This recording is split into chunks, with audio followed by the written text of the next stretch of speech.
Saya Wilaranti BP 18-1094-1013. Perjanjian Paris tahun 2015 merupakan sebuah konferensi perubahan iklim Perserikatan Bangsa-Bangsa tahun 2015 yang disebut juga dengan COP21 atau CMP21.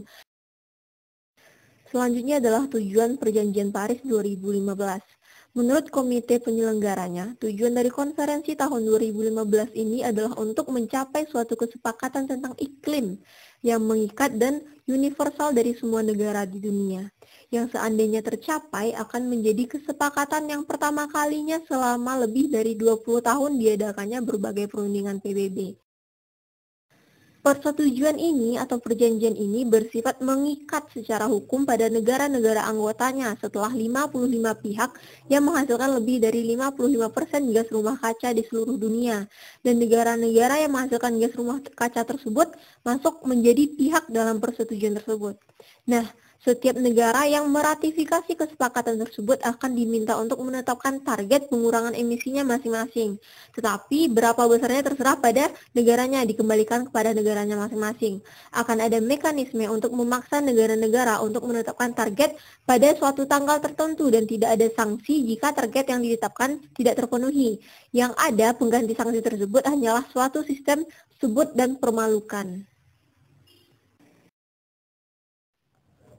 Baiklah, saya Gofar Mulki, nomor WP 1810942019 akan melanjutkan materi tentang Agenda Aksi 5 menuju Paris atau LPAA di COP21, yaitu langkah bersama dengan 7.000 kota di lebih dari 100 negara bergabung dalam aksi iklim.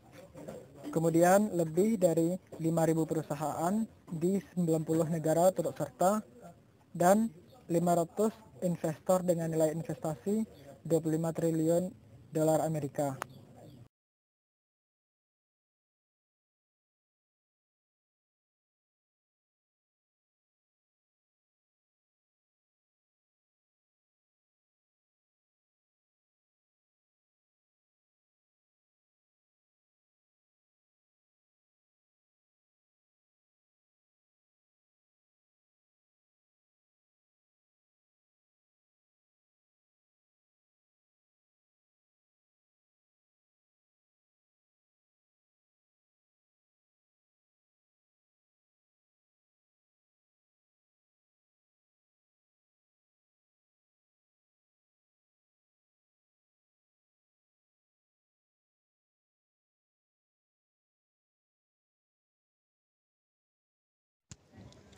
Selanjutnya, kesepakatan Paris 2015 ini disepakati oleh 195 negara di dunia dengan 188 rencana aksi iklim diusulkan dan menelan dana 100 miliar dolar untuk komitmen pendanaan iklim.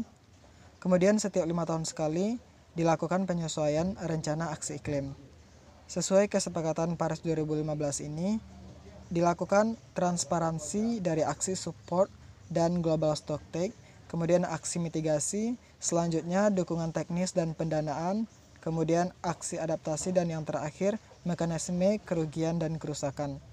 Tujuan dari langkah-langkah ini adalah untuk menjaga kenaikan suhu agar tidak melebihi 1,5 atau 2 derajat Celcius.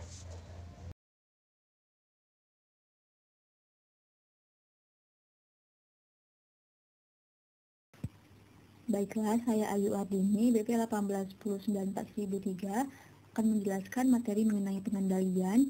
Indonesia menyadari bahwa kehutanan dan pemanfaatan lahan adalah sektor yang paling signifikan dalam pengendalian perubahan iklim, terutama karena kawasan hutan yang luasnya mencapai 65% dari luas wilayah negara Indonesia yang juga merupakan tempat yang kaya akan keanekaragaman hayati.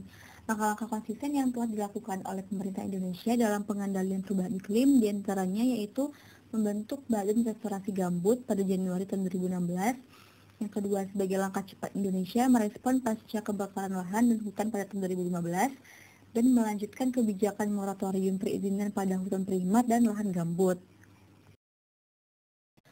Persetujuan ini atau perjanjian ini bersifat mengikat secara hukum pada negara-negara anggotanya setelah 55 pihak yang menghasilkan lebih dari 55% gas rumah kaca di seluruh dunia.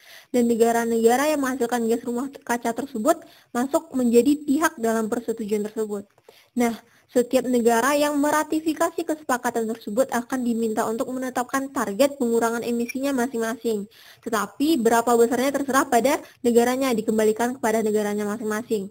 Akan ada mekanisme untuk memaksa negara-negara untuk menetapkan target pada suatu tanggal tertentu dan tidak ada sanksi jika target yang ditetapkan tidak terpenuhi. Yang ada pengganti sanksi tersebut